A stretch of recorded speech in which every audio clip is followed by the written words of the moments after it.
It's one of the most famous and mysterious faces in history. A teenage pharaoh who ruled over ancient Egypt. Tutankhamun. But who was Tutankhamun? How did he live? And most intriguingly, how did he die?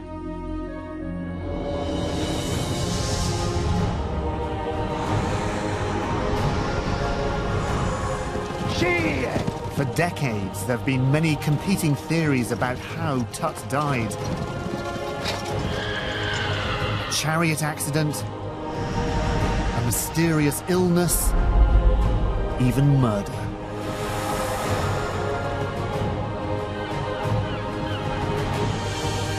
Now, we're getting closer to solving this mystery.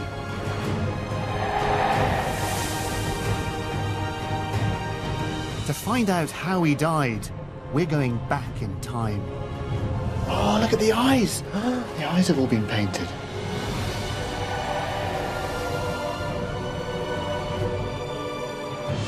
Using 21st century science, we'll be carrying out a virtual post-mortem on the pharaoh's body. It's just mind-blowing, the views that you get. And looking at conclusive DNA evidence to expose a shocking family secret.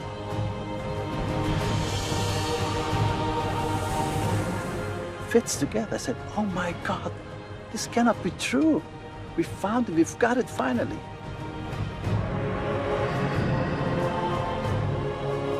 For the first time, we'll reconstruct the entire body of the boy king and reveal a revolutionary new theory of what really killed Tutankhamun.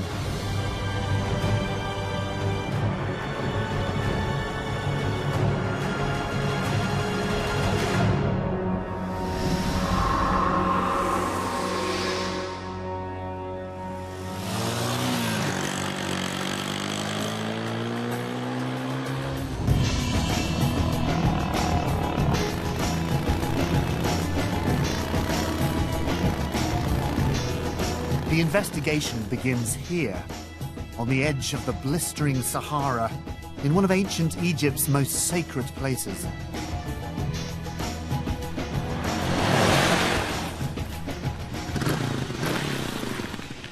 Here we are, this is it. I've got to say, it's actually quite ordinary and anonymous looking. If you didn't actually know where you are, you'd probably just drive straight past it. It's not like pulling up next to the pyramids. Could be any valley in Egypt really, but this particular valley just happens to be one of the most important sites in all of Egyptian history.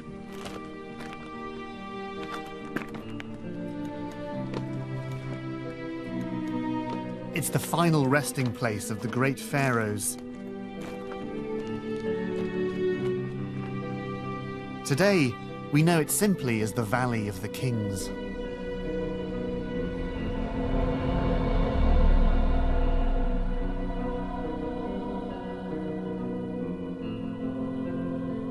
Up here you get a wonderful sense of the valley, so you look down it and you can see how all the different tombs are laid out, but you also get a terrific sense of the physical geography of the valley. So behind me you've got these wonderful cliffs that form a natural barrier.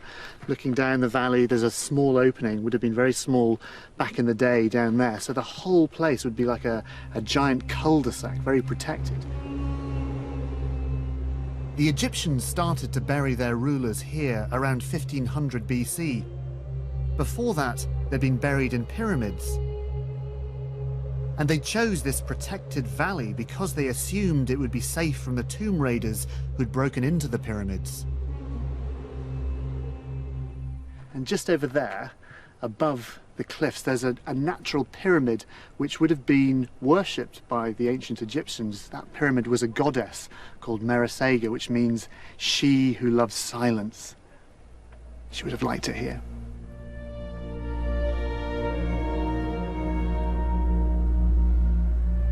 Over the centuries, thieves managed to raid all of the tombs in this valley, except one. This one.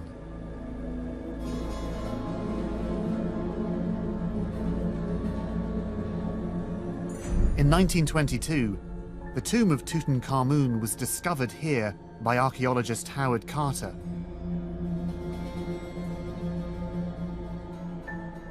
Inside was a breathtaking treasure trove that made the name Tutankhamun known across the world.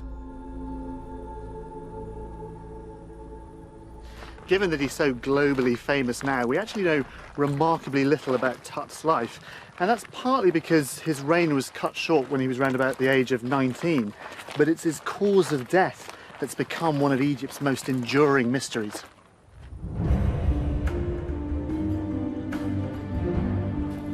To see why his death is such a mystery, I'm heading for his tomb with Egyptologist Gail Gibson.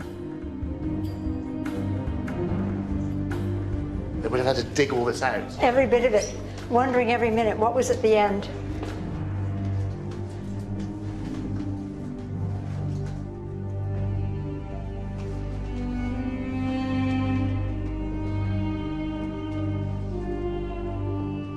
From the moment Howard Carter entered this place, there were signs that there was something strange about Tut's death. Why give him this? For a start, when compared to the other tombs in the valley, this one was a lot smaller. It is surprisingly small. It's not at all what you'd expect for a royal tomb. It is very strange, this very bare and small tomb. This was the room with the chariots and beds and boxes and all kinds of stuff. This modest tomb was jammed full of all the royal possessions that were usually buried with a king. It can't have been meant to be all jumbled up like that. People are just trying to cram as much stuff as possible into this small space. Shall we go down? Yeah, let's... I can't believe we're going to do this. Another unusual thing is the decoration, or rather, lack of it. Other royal tombs are adorned in hundreds of intricate portraits of the pharaohs and the gods. By comparison, this one just doesn't look very royal. And the paintings here are interesting. Everything is on a very large scale. Very mysterious. These are odd paintings for a king. And lastly, on top of the paintings, something that's only recently been identified. 3,000-year-old mold. It looks like these paintings were done on wet plaster, very fast, painted on, and then bang, bring in everything, close up the tomb very quickly. But this is still wet, and so the mold has a chance to grow, even though there's nobody here for the next 3,000 years. So it kind of does suggest a hurried burial, perhaps. You know, caution, wet paint, never mind, we'll just seal it up anyway. I think that's one of the best bits of evidence that it's a rush burial.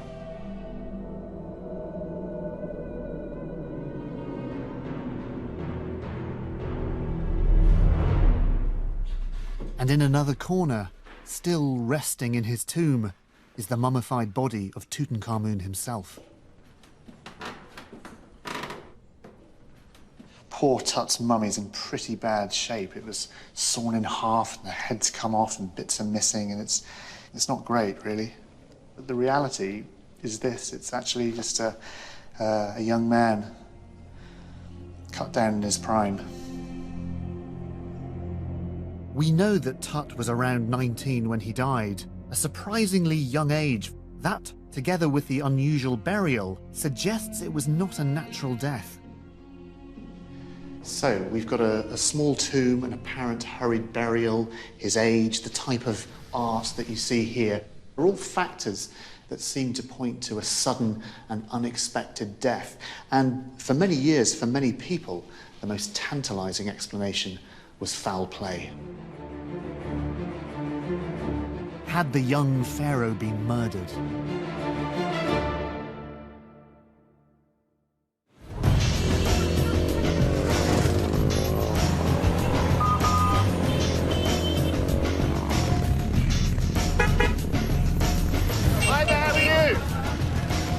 If he was murdered, then there must have been a motive. To try and find one, I'm leaving the bustling city behind. Come on, let me see you do a dive. Hi. Okay. I'm heading 200 miles down the sacred River Nile to a remarkable place, Amarna.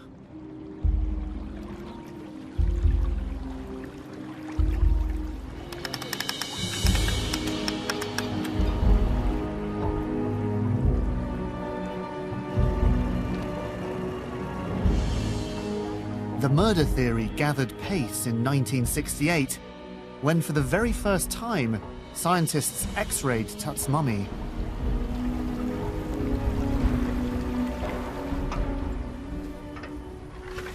I've got an actual X-ray of Tut's head, which got people excited. And here you can see these intercranial bone fragments just there, that white spot. Little bits of broken bone inside the head. These things were interpreted as possible evidence for a blow to the head. But why would anyone assassinate a pharaoh? They were the ultimate political and religious leaders of the country, but much more than that. Pharaohs were seen as living gods, so the idea of murdering one is even more extreme than killing a mere mortal. And actually, throughout Egyptian history, we see very, very few examples of pharaohs being bumped off.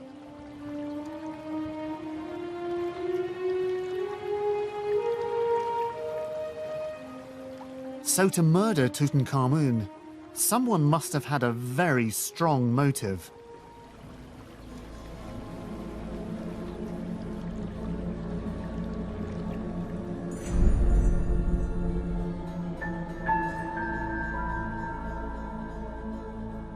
I've arrived at Amarna.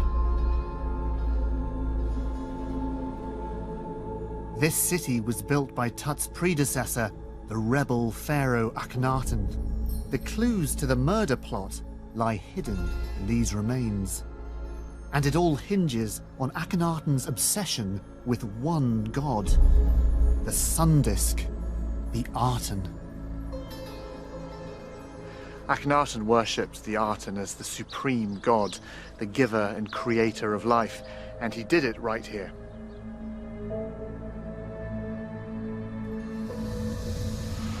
Records show that Akhenaten even had religious visions, so powerful that he built this entire city in the desert and made it the new capital.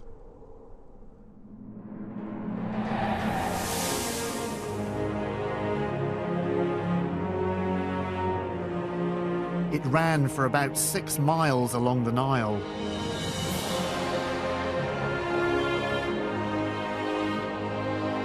There were rich palaces and lavish homes, and at its heart, a vast temple to the sun god, the Aten.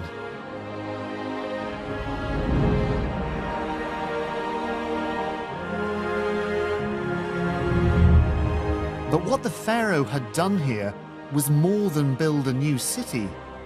He'd created a new religion, with the Aten as the supreme god.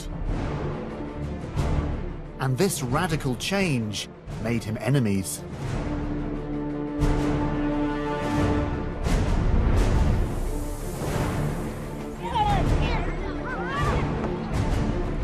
When Akhenaten died, the young Tutankhamun inherited a country in chaos and many powerful enemies.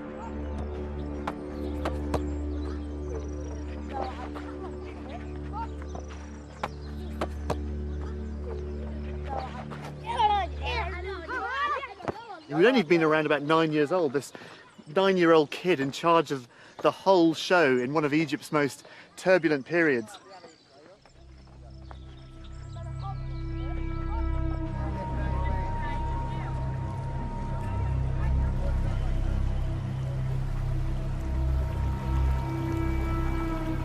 The murder theory suggests that when Tut reached maturity, his advisors, fearing for a loss of their own power, or perhaps wary of a return to the previous regime, had him killed.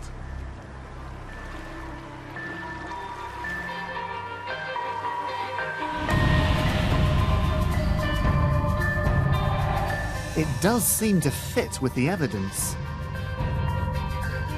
A sudden death, a blow to the head, and a convincing political motive for murder.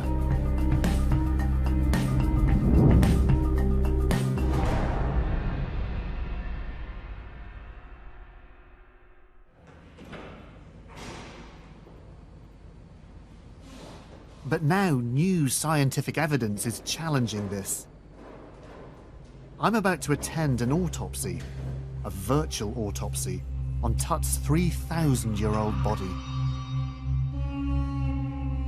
Shall we bring up our subjects? Oh, do you think? okay. We have a little Our moment of great truth. king. Yes, sure. Here he is. Here we.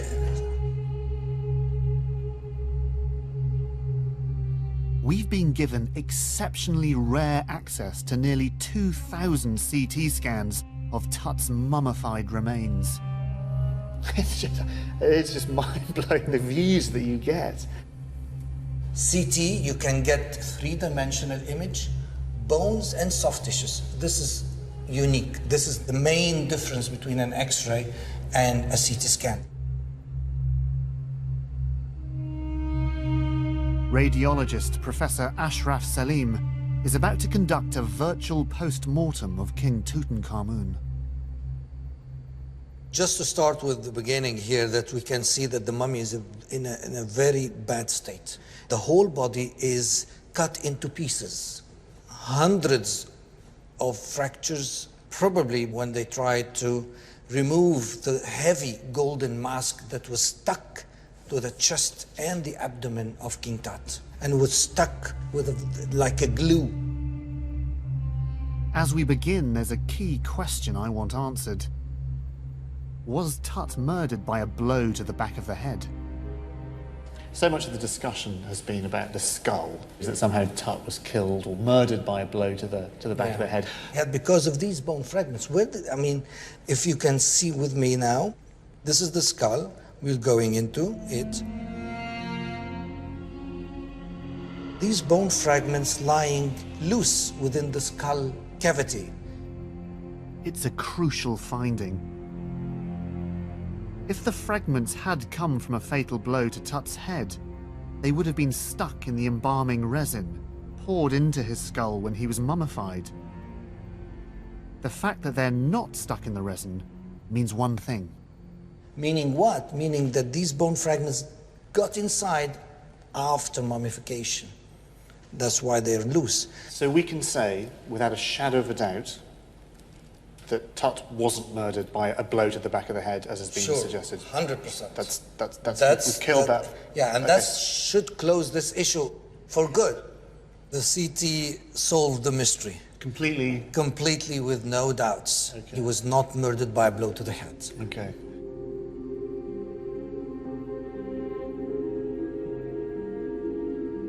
So if it wasn't murder,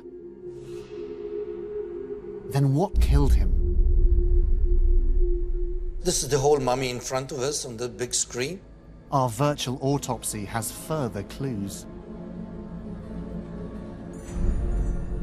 All the bones are fractured. Most, if not all, 99% of the fractures were induced post-mortem. The CT scans reveal clear evidence that these bones were broken after Tut died.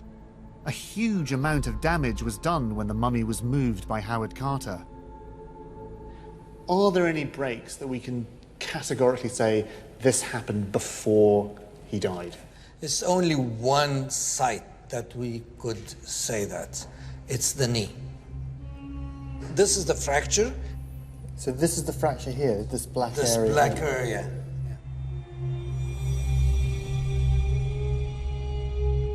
It's a big trauma. I mean, if you think about it in your femur, it's the biggest bone in your body. It is a big trauma, not just fell down. Yeah. No, it's a big trauma. You see these dense white lines there? This is the resin that coated the fracture edges. This fracture happened shortly before he died and before embalming. This fracture happened so close to the time of death, it's almost certainly linked to what killed him.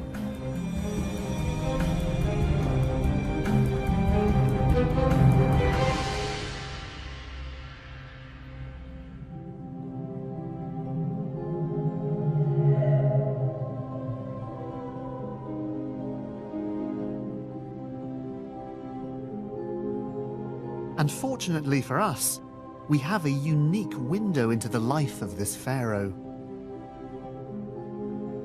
The thousands of belongings, big and small, he was buried with. These are exact replicas of the objects found in Tut's tomb. They've been painstakingly recreated from the originals, and they've all been laid out exactly as they would have been when Carter found them.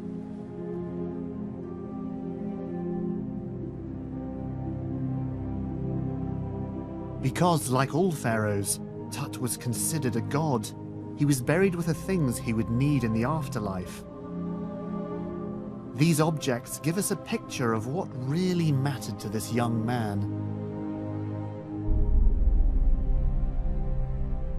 This is interesting. This is a dismantled chariot, or rather 6 chariots that were found in the tomb altogether, and obviously you had to dismantle them to be able to get them inside.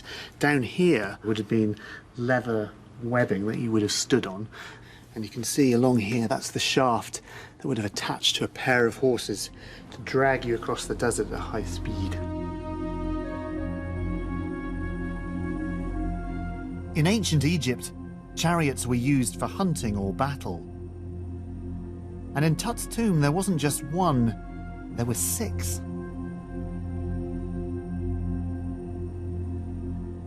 So we know that there is only one injury that could be connected with Tut's demise, and it's this one. It's the fracture just above the left knee. But could a fall from a chariot whilst out hunting or in battle have caused that accident that led to his death?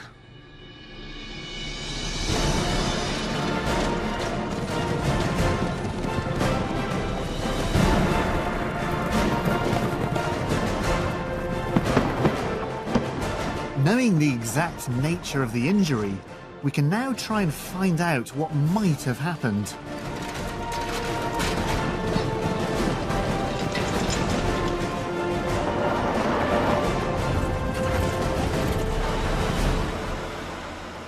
Helping me is Professor Albert Zink, a world authority on ancient mummies, and Dr. Richard Frampton, a crash injuries expert.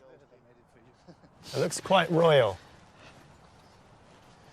I'm coming at this from the point of view of car crashes in the modern world. I mean, after all, this is the Egyptian sports car of the day. Yeah. Looking at this now, there's a great big chance here of being thrown from the chariot. It's very difficult. It looked very unstable. I think you need some good balance. Yeah. And certainly it doesn't have a crash-worthiness structure at all. No. How much force would you need to fracture just above the knee? The force to fracture a human femur is somewhere around about 10 kilonewtons, about the weight of a small European car. It's the strongest bone in the body. So what do you say? So to make the horse go fast? She Allah. Shi Allah. So I just... So can the chariot generate the same impact force as a modern car? This? Here? Like this? I think the first thing we need to really establish is how fast these things can go. She. Whoa! Come on! She! Richard is measuring my top speed.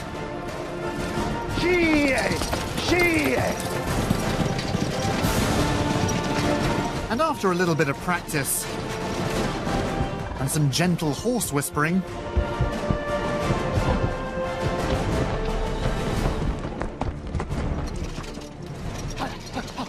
Yeah, this is good, this is good. 10, 21, 21, 21.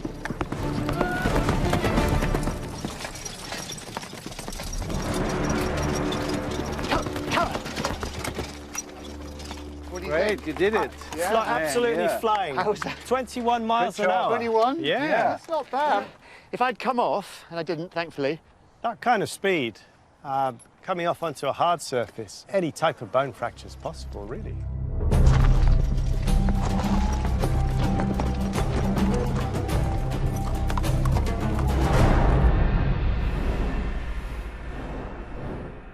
Among Egyptologists, a chariot accident is one of the more accepted theories of what killed Tutankhamun. But there's one thing that really struck me about riding that chariot. You're not just a passenger. This is a really physically demanding activity. It was great. It's a bit hairy at first, but then all your weight and all your balance is on your legs, and you have to use both your legs as if you were snowboarding or skateboarding. Yeah. So it's not an easy thing. And knowing that, I now want to have a closer look at Tut's physical abilities.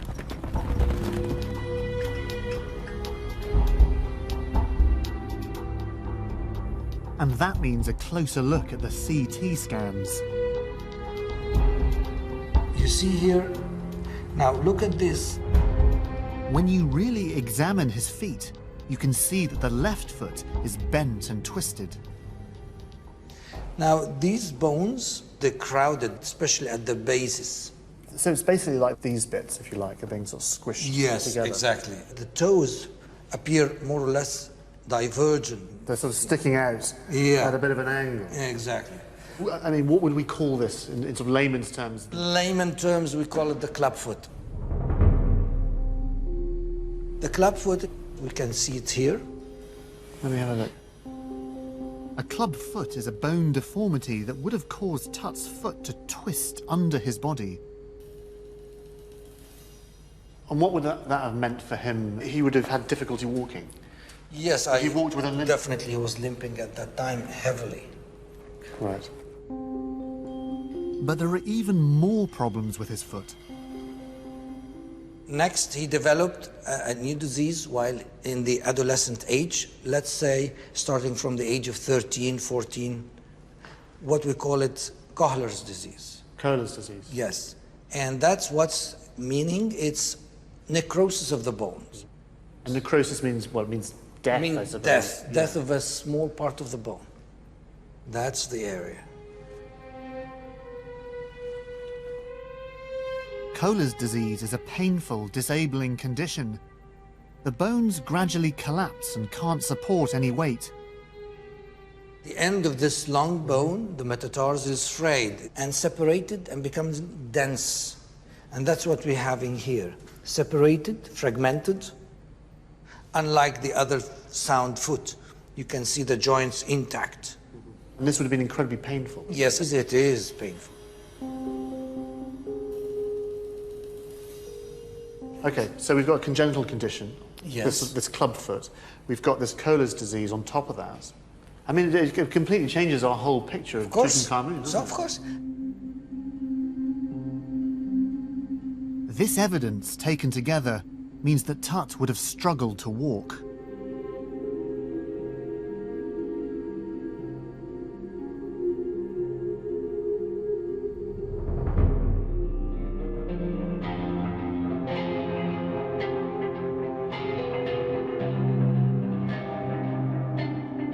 Pharaohs, of course, like to portray themselves as great warriors and heroic leaders.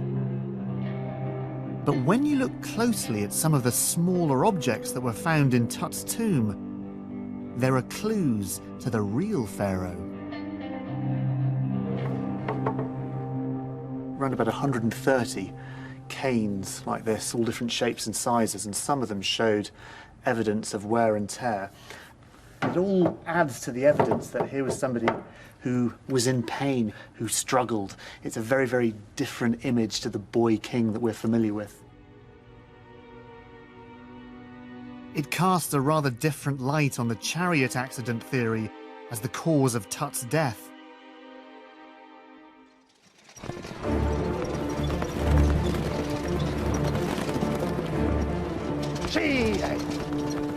I've experienced how physically demanding it is to balance and steer a chariot.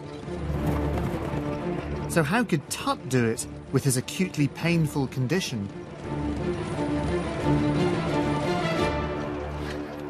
I can't do it with two legs, let alone one leg. Yeah, I think it's almost impossible. Okay, so this condition on the foot, you reckon he would have been in a lot of pain and wouldn't actually have been able to put any pressure on it? Yeah, so the CT scans showed that he had a so-called Köhler syndrome. It's an acute inflammation of the foot bones. So for me, it's very difficult to imagine that somebody with such a disease, with the acute form of the disease, steps on a chariot and even riding the chariot. So in my opinion, it's almost impossible that King Tut did ride the chariot and had an accident.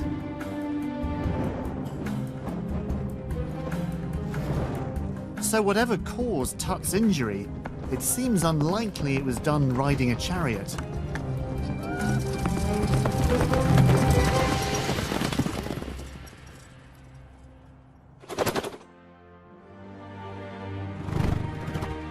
The evidence provided by the CT scans have cast serious doubt on some of the more popular theories as to Tut's demise. But more than that, they've actually enabled us to meet him in person.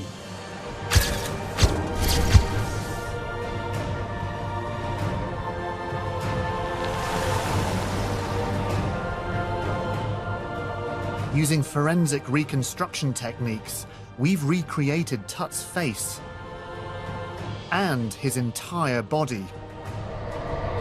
This is the first ever accurate full-size image of him.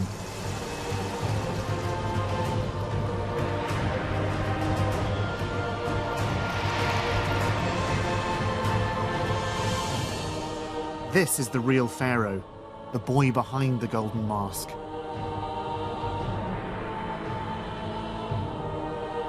And the problem with his foot is the most important clue as to what might have killed him.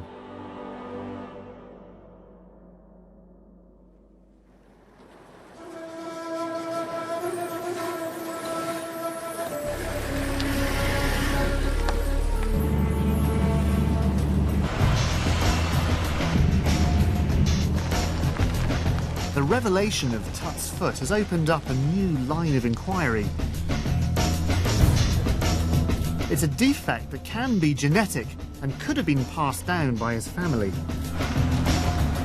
I need to investigate Tut's family background. Until recently, all we had to go on was statues and written records and monuments. But actually, the Egyptians left something even more valuable. They left themselves. I'm travelling 7 hours south of Cairo, deep into the Sahara Desert, to the Valley of the Golden Mummies.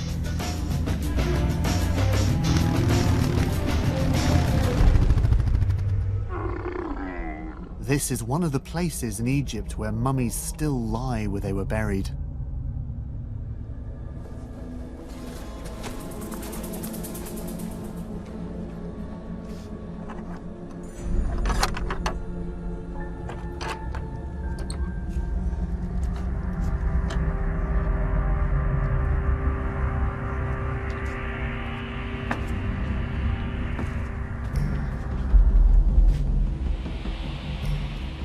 Oh my God, look at these mummies. It's just mummies just stacked up. Jeepers creepers, this is the stuff of nightmares right here. You can make out their expression. Oh, look at the eyes. The eyes have all been painted. God, look at this. You can actually see they've been gilded. They're gold. You can just see on the nose there, look. They've all been painted.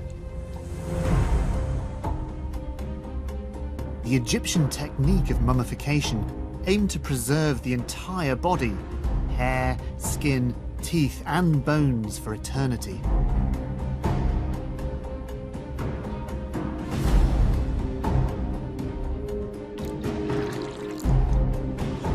And recently, a new science has opened a door to the time of the pharaohs. You can make 40 minutes enough. It's now possible to extract and accurately analyze traces of ancient mummy DNA.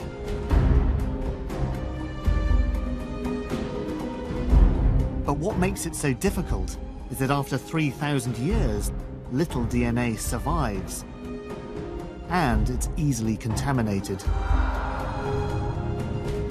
So Professor Zink had to go deep into the bones to get his samples. And he extracted DNA from the most famous mummy of all.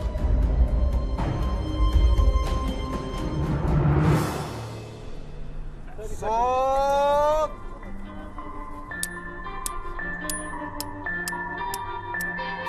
I'm meeting up with him in the desert to hear about his results. The DNA has given us for the first time the chance to find out for certain who Tut's mum and dad were.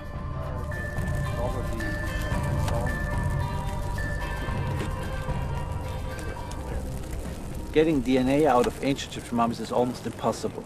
In the beginning it was a mess, but when we managed to get this away, to clean out the samples, we got really pure DNA to manage to tell something about him and especially about his ancestry. To untangle Tut's complex family tree, Albert analysed DNA from 10 royal mummies suspected of being related to Tut. One was Akhenaten, the rebel pharaoh and Tut's predecessor. Of course, sons often succeed their father, but it certainly wasn't always the case.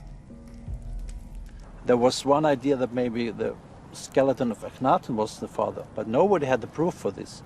And the only way to find this out was to analyze the DNA.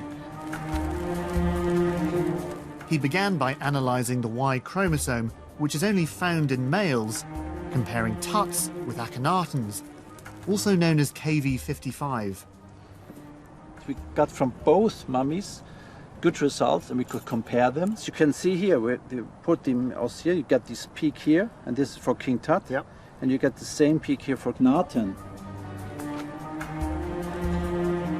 The match of the Y chromosome established there was a blood relationship between Tutankhamun and Akhenaten. But this only shows you whether they are paternally related. That means they could be also father and grandson, they could be father and cousin, father and brother. So we need to go to the next step and make a complete genetic profile, a genetic, so-called genetic fingerprinting. Yeah. Okay. So it's not just the Y chromosome. It's a whole battery of different exactly. tests. Okay. We compared the genetic fingerprint of King Tut and KV55. And in every one of these we have the same marker in King Tut and KV55. And these results clearly showed that they are father and son. Professor Zink had proved who Tut's dad was. It fits together. I said, oh my God, this cannot be true. We found it, we've got it finally. So there's no doubt, there's no debate anymore. There's no debate anymore.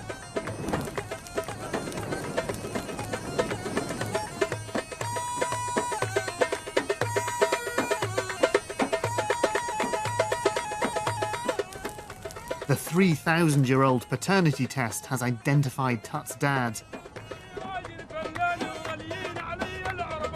Akhenaten.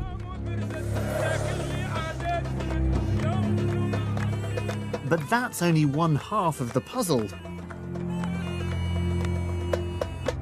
The real mystery is who his mum was.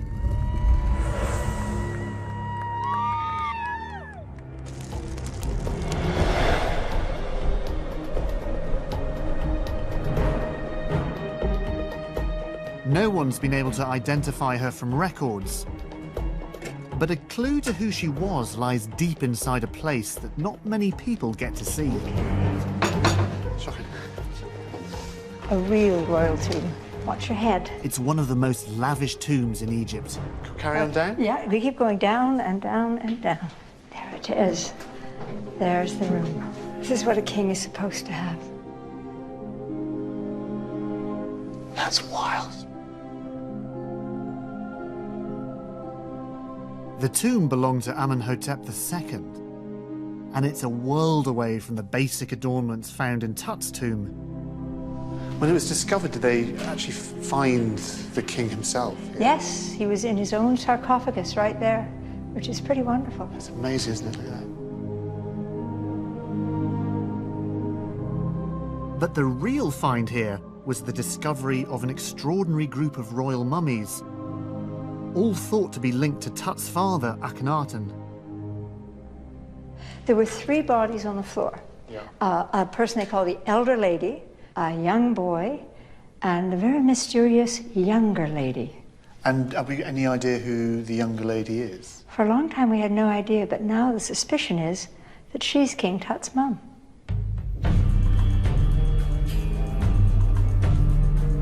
This younger lady is a truly mysterious person. There are no hieroglyphs to explain who she was, but we do have her DNA. This time, as well as genetic fingerprinting, Albert is testing mitochondrial DNA. Just put the gel in the fridge. It's only inherited from the mother. Oh, It's a very good good. sequence. It's very good. It's very clean. Together, they can prove conclusively, and for the first time, who Tut's mum was.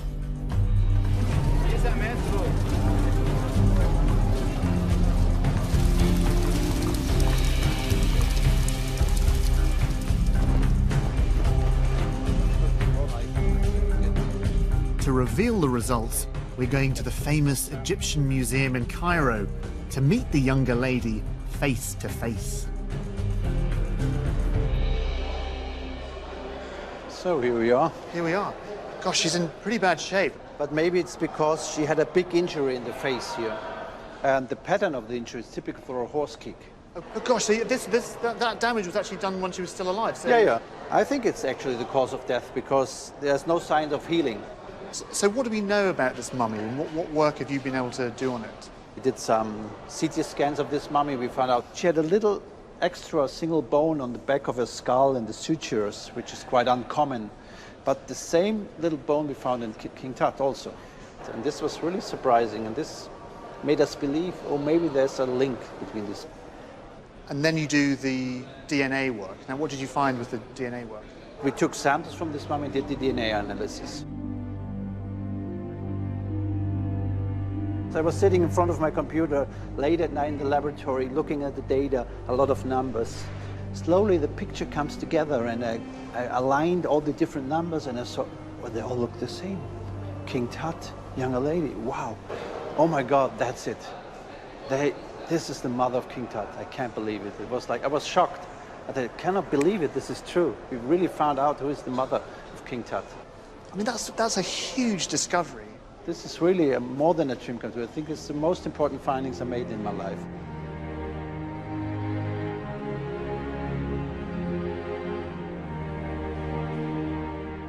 Albert's identified the younger lady definitively as Tut's genetic mother.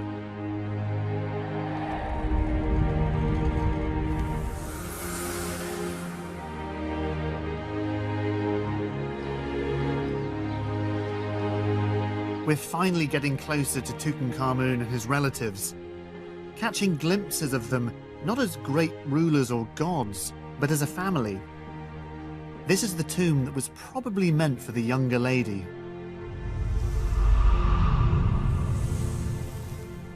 Have a look at this. This is an image that's really intrigued people since this tomb was discovered.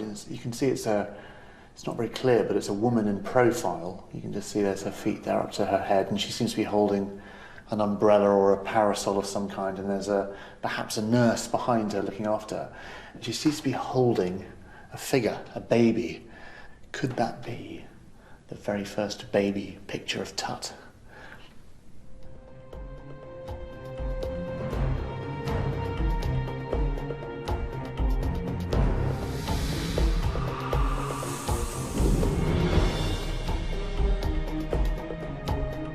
The DNA results identified the members of Tut's family, but they also uncovered something completely unexpected about his parents.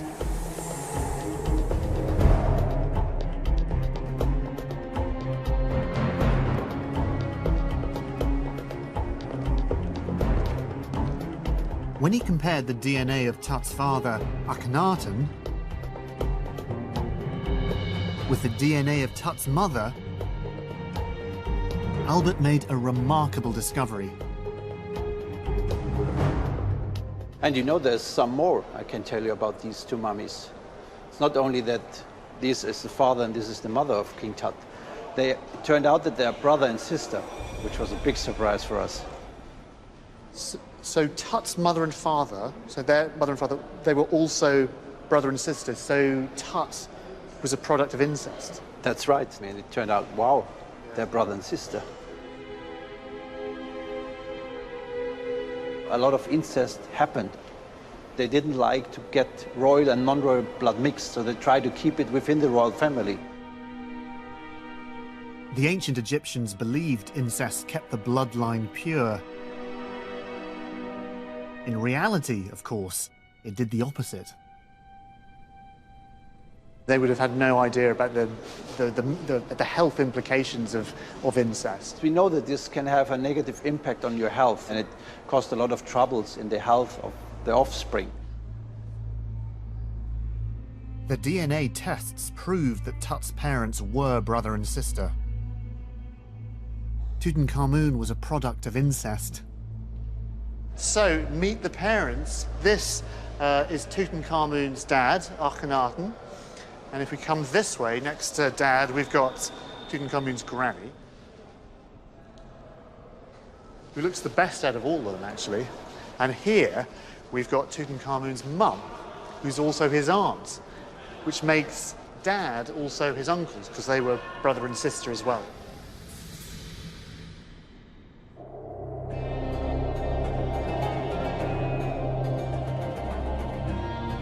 A fascinating picture is starting to develop. A sudden death and burial. An unusual and life-threatening fracture to his knee. A disabled foot from a disease which may have run in the family.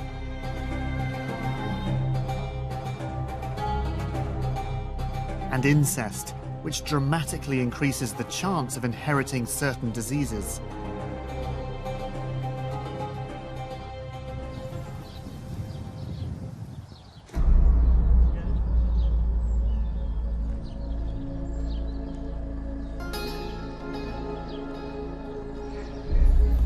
And now there's one man who thinks he's pieced together all of these clues. Okay, just want to be really careful coming in here. There's a big hole. Oh, and the light. Dr. Hutan Ashrafian is a leading surgeon who specializes in cold cases from the ancient past. Oh, this is great. Here you go. Look at this. This is the best view of Karnak.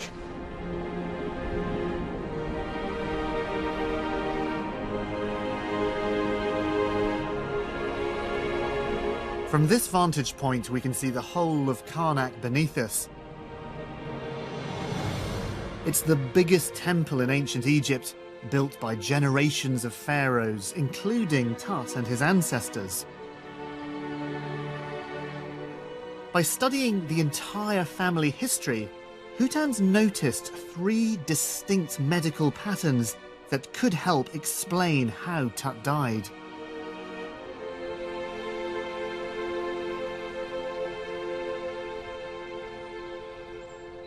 The family are very interesting in that they all died relatively young.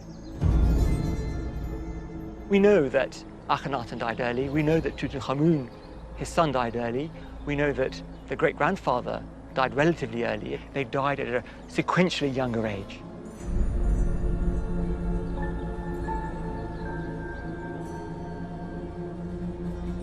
But couldn't that just be due to other causes? That, you know, by chance they all died at particularly young age for a whole host of reasons? Of course, certainly it could be, but there is a pattern there, and it would be unfair for us to discount that.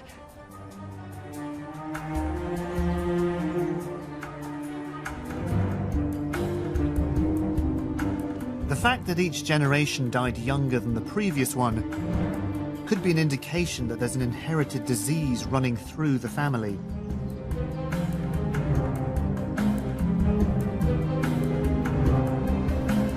But what was it? There are clues in some of the artwork of the period.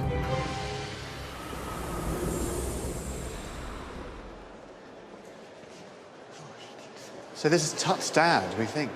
So this is the statue of Akhenaten. Let's have a look at him. And, you know, clearly this is not a male form. I mean, it does look very feminine, wider hips. This is meant to be a pharaoh, but he doesn't look like a normal man. Looked through a medical doctor's eyes, this is not just a statue, it's a symptom. But aren't we just seeing an exaggerated, stylistic, symbolic art style? It could be, But actually, we know that Akhenaten himself, during his lifetime, asked for things to be depicted according to real life. Yeah. And so if we take that on board, then clearly this figure is abnormal. These feminized features like wider hips and enhanced breasts suggest some kind of hormone imbalance, and they appear throughout the generations, including Tut himself. It's a hormonal condition which can be passed down through the genes that will cause them to look like a woman.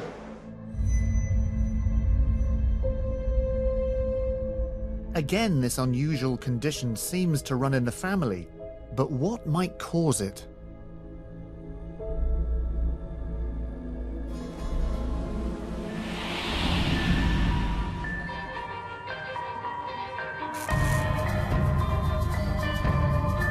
To narrow it down, Hutan's identified another pattern. And evidence of what it is can be found here, in one of the most famous sites in ancient Egypt.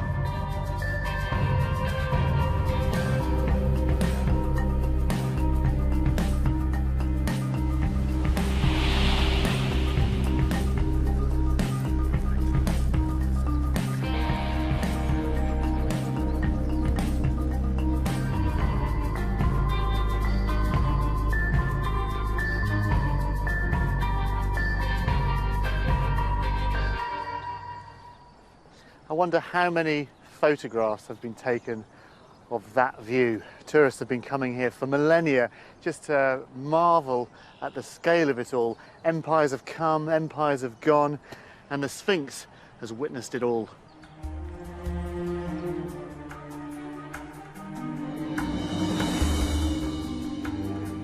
The final clue to this family condition lies in an unlikely place between the giant paws of the Sphinx.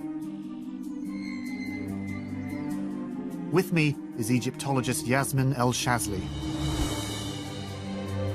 Gosh, I've never been this close to it. Yes, it's Hi, beautiful. Sphinx. Isn't it? It's amazing. This stone tablet is known as the Dream Stealer of Tutmosis IV, who was Tut's great-grandfather. And it tells the story of a strange hallucination.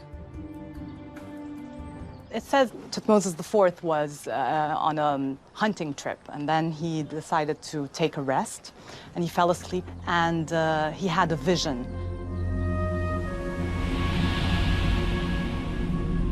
Back then, the Sphinx was covered in sand up to its neck.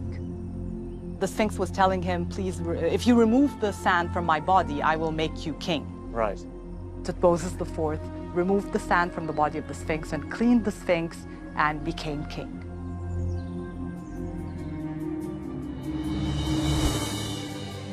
It could simply be a symbolic political statement. But if literally true, it suggests that Tut's great-grandfather had a powerful vision. Akhenaten, Tutankhamun's father, is also recorded as having similar religious visions.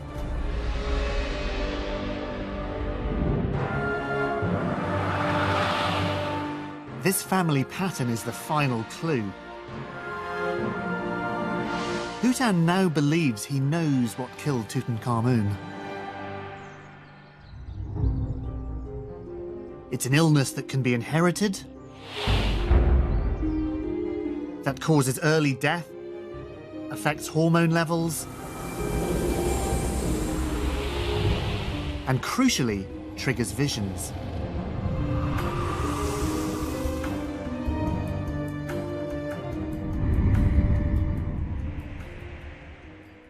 It can even explain the fracture in Tut's knee.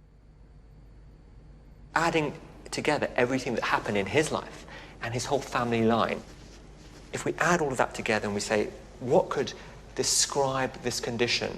And we have now the tangible evidence from the body with a fracture. The only thing that adds all those things up at the moment is that he might have had temporal lobe epilepsy.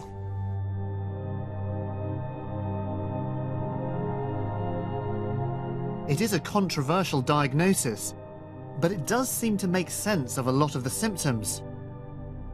Epilepsy affects the brain, causing hallucinations. It can interfere with hormone production.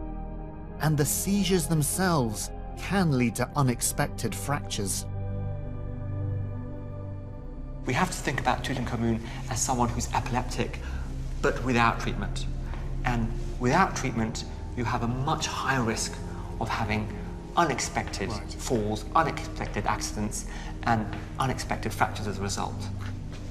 So let me be clear, it's not the epilepsy itself that would have killed him, it's the epilepsy that could have led to a fracture, which would then have... Absolutely. So the killed him. epilepsy would lead to the fracture, and the fracture would have all sorts of complications like bleeding and infection, and that's probably what killed Tutankhamun.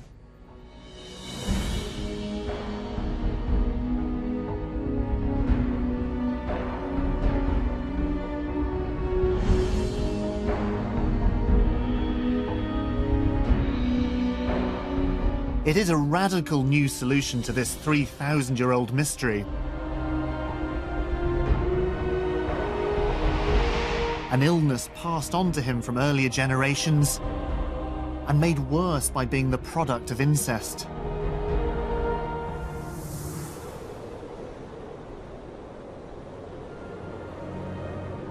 At the age of 19, the body of Tutankhamun was put into a tomb in the Valley of the Kings, where he remained undiscovered for 3,000 years, forgotten by history. But in death, he achieved the goal of every pharaoh.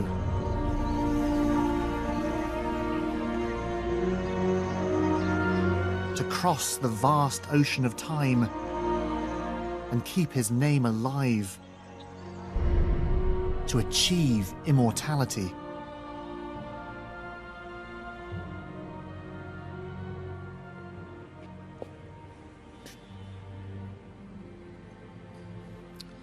This is much more than just the most famous treasure ever discovered.